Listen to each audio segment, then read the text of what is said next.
Fala, eu sou o Felipe e hoje estou aqui para mais uma vez dar um giro nos principais jogos dos últimos dias, né? Nesse caso agora falando sobre os jogos do final de semana. Are you ready for the show?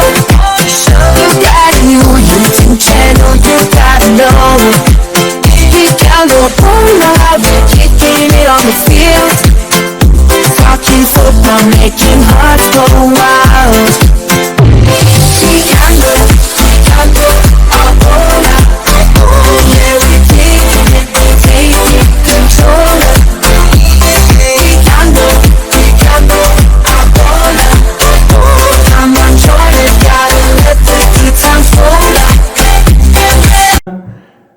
E daí eu vou começar falando sobre um dos jogos mais polêmicos, com certeza, o jogo entre Fluminense e Grêmio. O jogo foi 2-2, o jogo contou com um gol de Martin Bright White, de Cauã Elias, né, o Fluminense que virou primeiro com o gol de João Arias, depois com o gol do Cauã Elias, e aos 99 com o pênalti Reinaldo faz o 2-2, lance que teve a polêmica lá, que o Felipe Melo saiu gritando que o Fluminense estava sendo roubado. E, enfim, só daí teve essa polêmica. E ainda teve o Marcelo sendo demitido, não sei exatamente, decisão consensual com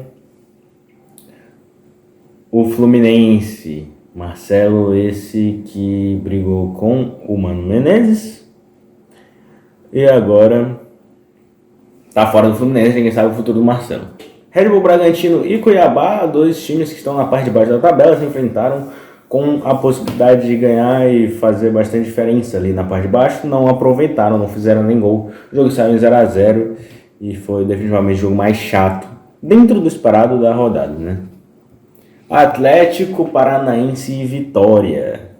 Jogo interessante, né? Dois times da zona de baixo da tabela. O Vitória que faz um segundo turno muito interessante, mesmo estando lá embaixo, ainda tá dando a desgarrada, mas enfim, tá no G6 no segundo turno, impressionante o crescimento do Vitória na competição, vence o Atlético Paranaense e afunda mais ainda o Atlético Paranaense, que deve ser rebaixado, eu acho que vai ser rebaixado no seu centenário, coisa que o Petralha, inclusive está com problema de saúde, espero que melhore, espero que fique bem, porém, tinha falado que até o centenário o Atlético Paranaense ganharia o Mundial de Clubes. Não acontece. Bem o contrário disso, na verdade. E o jogo começou com um gol do Julimar, né, pro Atlético Paranaense, só que logo após já saiu o gol do Alejandro e a virada com um gol do Mateuzinho. Vitória venceu e ainda provocou na casa do Senhor, não existe Satanás, no TikTok, devido àquela postagem estranha do Atlético Paranaense falando sobre pacto. Ao enfrentar o Juventude, o Fortaleza fez história. Fortaleza fez história porque venceu por 3-0 o Juventude, que é difícil geralmente fora de casa vencer o Juventude, ainda mais com o placar tão elástico. Logo nos acréscimos ali do primeiro tempo, abriu 2 gols com Moisés e Mancuso. E o terceiro gol do Fortaleza veio de Kusevich, jogador que foi convocado para a seleção chilena nessa semana e cravou o gol. 3-0 Fortaleza, e porque fez história, porque chegou ao maior número de pontuação de um time nordestino na história do futebol brasileiro de Série A. 60 pontos, superando Vitória e Sport, que tinham 59. Para finalizar, enquanto a Campeonato Brasileiro e 32ª rodada até então, porque ainda tem alguns outros jogos que vão acontecer. Corinthians e Palmeiras na Neoquímica Arena. O jogo terminou em 2-0 para o Corinthians. Time que jogou muito melhor e foi muito mais efetivo, porque em algum momento o Palmeiras criou mais oportunidades, mas não as aproveitou.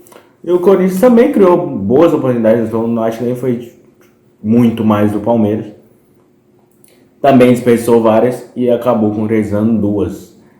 Ambas com erros defensivos da defesa do Palmeiras e com o oportunismo do ataque do Corinthians, né? Principalmente ali, especificamente nos pés de Rodrigo Garro e Yuri Alberto. Foram jogadores que concretizaram o 2-0. Agora falando em Copa do Brasil, final, chegou na final dessa grande decisão. O Campeonato Brasileiro vai se encaminhando para o Botafogo, principalmente após os resultados de Palmeiras e Corinthians. Tem a Copa do Brasil, né? A gente sabe que tem a Supercopa no ano que vem entre os dois campeões. E o Flamengo saiu na frente. O Flamengo saiu com 3-0 no placar.